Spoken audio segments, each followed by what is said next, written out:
Something absolutely wild happens every time Meghan Markle simply dares to exist in public. She steps outside, British media emergency. She posts a photo, full-scale newsroom meltdown. She appears without makeup. They act like she's committed an international offence. The level of obsession has gotten so intense, so theatrical, so downright comedic, that at this point it feels like its own dedicated genre of British journalism. Meghan breathing breaking news edition. And the funniest part? When other royals do the exact same thing, literally the same action, the press reacts like they're witnessing a miracle. Suddenly it's all elegance, grace, relatability, and angel choirs humming in the background. The contrast is so glaring, so predictable, and so embarrassing that it practically exposes itself without any help from us. But help we shall give. Take Meghan's makeup-free Harper's Bazaar cover. Soft, natural, glowing. The kind of photo that should have had the press applauding authenticity. Instead, certain writers sharpened their pencils like they were preparing to write dissertations on why freckles are threatening national stability. One particular writer from The Independent claimed Meghan was engaging in some sort of humble brag, as if being photographed with light makeup automatically becomes psychological warfare when Meghan does it. Mind you, she literally credited a makeup artist. She wasn't trying to ascend Everest. She was trying to do a photo shoot.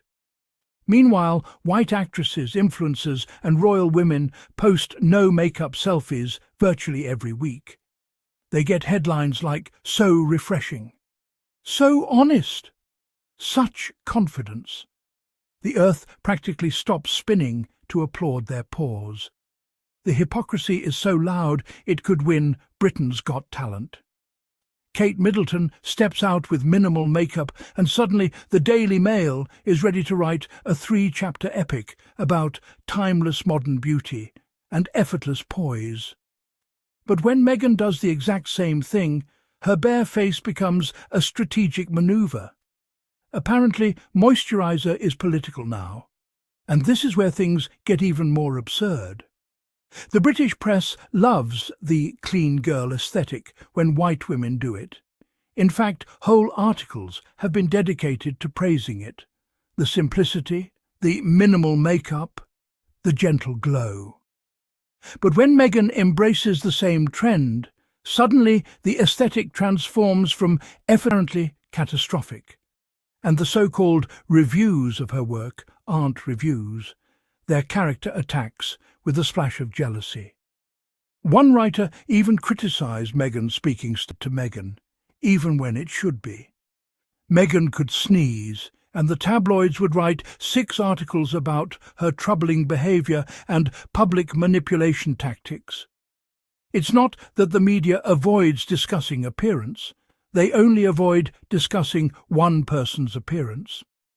The palace even announced earlier this year that they would no longer be releasing Kate's outfit details, which is a massive change considering her wardrobe practically fuels an entire industry.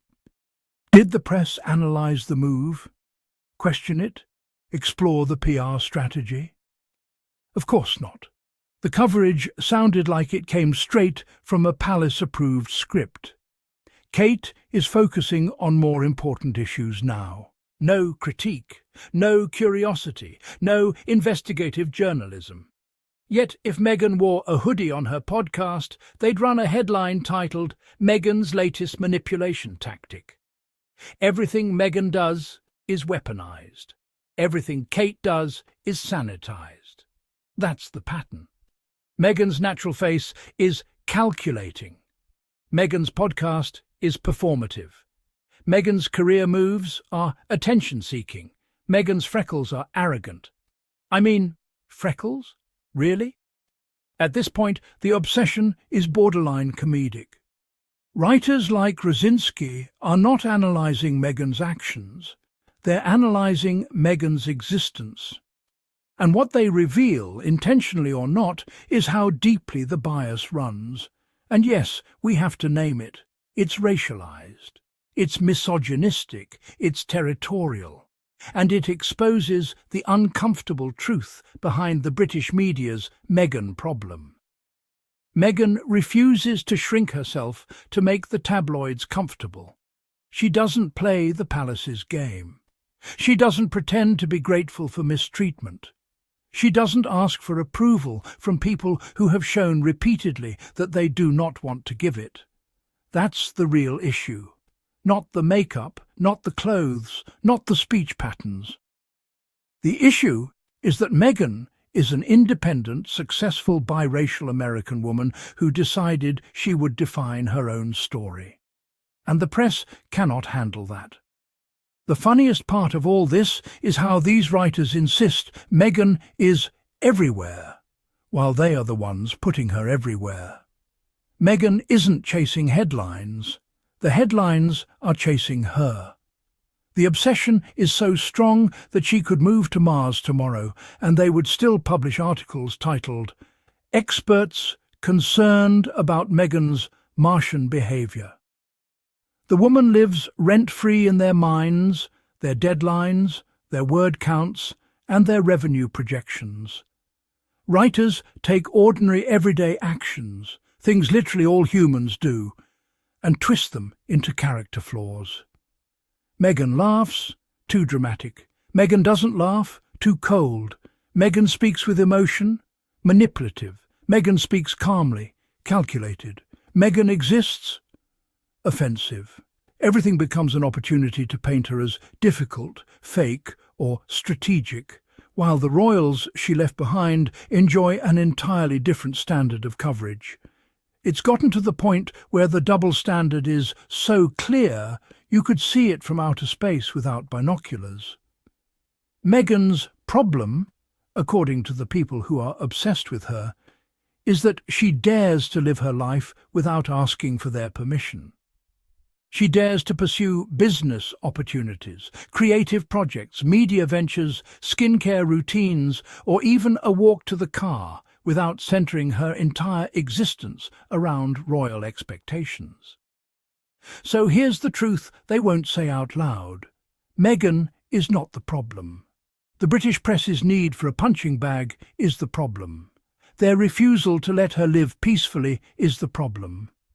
Their obsession with policing Meghan's every move, every smile, every breath is the problem. And honestly, their hypocrisy has become so theatrical that at this point it deserves its own West End musical. And that, Sussex Squad family, is why we continue speaking up. Because fairness matters. Accountability matters. And no amount of tabloid noise can bury the truth. Not when communities like ours exist to call out the nonsense in real time. Now, before we close, if you enjoyed this breakdown and want to hear more truth without the tabloid distortion filter, make sure you subscribe to the channel. Hit that notification bell so you don't miss a single episode.